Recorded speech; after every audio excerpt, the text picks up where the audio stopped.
আমরা যে সংলাপ আজকে শুরু করেছি এটি আমরা আমাদের সামর্থ্য অনুযায়ী ধারাবাহিকভাবে বাংলাদেশের বিভিন্ন প্রান্তে নিয়ে যাব। আমরা ইতিমধ্যেই শিক্ষার্থী, অভিভাবক এবং বিভিন্ন শ্রেণী পেশার মানুষের মধ্যেই আমাদের এই প্রস্তাবনার ভিত্তিতে গণস্বাক্ষর এবং তাদেরও মতামত সংগ্রহ অভিযান লিপ্ত রয়েছি। গতকালকে আমরা বাংলাদেশের মাধ্যমিক এবং উচ্চ মাধ্যমিক শিক্ষা বোর্ডের যিনি মহাপরিচালক ডক্টর আজম স্যার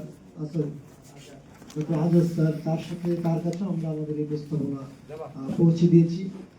তো আমরা যেটি আলোচক বৃন্দের কাছ থেকে এসেছে এবং যেটি আমাদের আকাঙ্ক্ষা যে আমরা একটা অভ্যুত্থানের পরবর্তীতে একটা নতুন বাস্তবতায় হাজির হয়েছি। গত 15 বছর আমরা একটা ফ্যাসিস্ট শাসকের সময়ে আমরা শুধু আর প্রতিক্রিয়া ছাড়া আমরা কোনো নির্মাণমুখী তৎপরতায় আসলে যুক্ত হতে পারিনি। আমাদেরকে সন্ত্রাসের বিরুদ্ধে, আমাদেরকে দখলদারিত্বের বিরুদ্ধে, আমাদেরকে তাদের সকল ধরনের জুলুমের বিরুদ্ধে আমাদেরকে সোচ্চার থাকতে হয়েছে।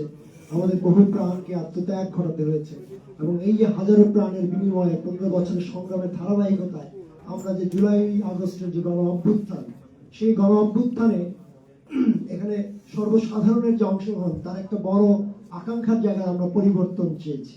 এবং এই পরিবর্তন কিন্তু শুধু 15 বছরের একটা শাসনের পরিবর্তন না, একটা শাসকের পরিবর্তন না, একই সাথে আমরা একটা শাসন ব্যবস্থার আসলে পরিবর্তন চাই। যেই শাসন ব্যবস্থা গত 53 বছরে আমাদেরকে আসলে নাগরিক হিসেবে গড়ে তুলতে পারেনি, যেই শাসন ব্যবস্থা গত 53 বছরে বাংলাদেশের প্রত্যেকটি শিশুর শিক্ষার অধিকার, মানসম্পন্ন শিক্ষা পাওয়ার অধিকারকে নিশ্চিত করতে পারেনি।